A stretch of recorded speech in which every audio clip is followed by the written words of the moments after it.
இந்த வீடியோவில் நம்ம இன்னைக்கு எதை பற்றி பார்க்க போறோம்னா மகளிர் உரிமை தொகை சார்ந்த ஒரு 3 முக்கியமான அறிவிப்பு தற்போது வெளியாகியுள்ளது. அது என்ன அறிவிப்பு போன்ற முழு விவரங்களையும் இந்த வீடியோவில் நம்ம இன்னைக்கு தெரிஞ்சுக்கலாம்.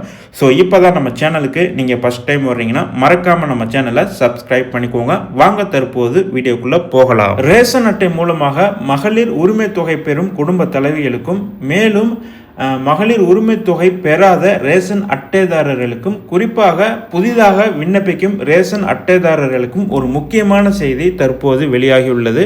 அது என்ன செய்தி போன்ற விவரங்களை முழுமையாக இப்போ நம்ம பார்க்கலாம் வாங்க. கலைஞர் மகளிர் உரிமை தொகை திட்டத்தின் கீழ் ஒவ்வொரு மாதமும் பயனாளிகளின் வங்கி கணக்கில் 1000 ரூபாய் வரவு வைக்கப்பட்டு வருகிறது.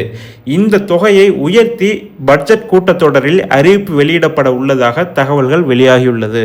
2026 சட்டமன்ற தேர்தல் குறித்த வியூகங்கள் கட்சிகளால் வகுக்கப்பட்டு வரும் நிலையில் திமுக அரசு மகளிர் உரிமை தொகை திட்ட தவணை தொகையை அதிகரிக்க உள்ளதாக தகவல்கள் வெளியாகியுள்ளது.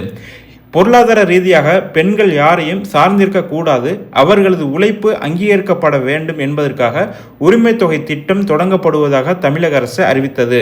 தமிழ்நாட்டை பின்தொடர்ந்து கர்நாடகா, தெலுங்கானா, மகாராஷ்டிரா, சத்தீஸ்கர் ஆகிய மாநிலங்களில் இந்த திட்டம் செயல்படுத்தப்பட்டு வருகிறது. டெல்லியில் இத்திட்டத்திற்கான முன்பதிவு நடைபெற்று வருகிறது. தமிழ்நாட்டிற்கு பின்னர் இத்திட்டத்தை தொடங்கிய மாநிலங்களில் கர்நாடகாவில் மாதம் 2000 ரூபாயும், தெலுங்கானாவில் மாதம் 2500 ரூபாயும், மகாராஷ்டிராவில் மாதம் 1500 ரூபாயும் வழங்கப்பட்டு வருகிறது. சட்டமன்ற தேர்தலுக்கு பிறகு டெல்லியில் உரிமை தொகை உயர்த்தி வழங்கப்படும் என்று அரவிந்த் கெஜ்ரிவால் அறிவித்துள்ளார். ஆனால் தமிழ்நாட்டில் தொடர்ந்து 1000 ரூபாய் மட்டுமே வழங்கப்பட்டு வருகிறது. கலைஞர் மகளிர் உரிமை தொகை திட்டத்தில் தற்போது சுமார் 1,16,00,000 பேர் பயனாளிகளாக இணைக்கப்பட்டுள்ளனர்.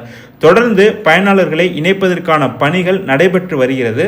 அது தொடர்பாக கணக்கெடுப்பு பணிகளும் நடைபெற்று வருவதாக அமைச்சர் அன்பில் மகேஷ் கூறியுள்ளார்.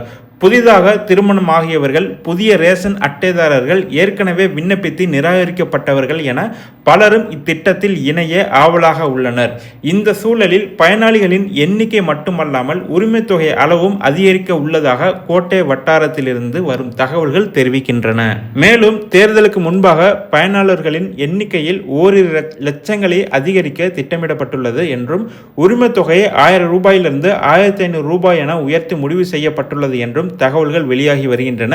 வரும் சட்டமன்ற பட்ஜெட் கூட்டத்தொடரில் இதற்கான அறிவிப்பு வெளியாகும் என்று கூறுகின்றனர் கோட்டை வட்டாரத்தினர்.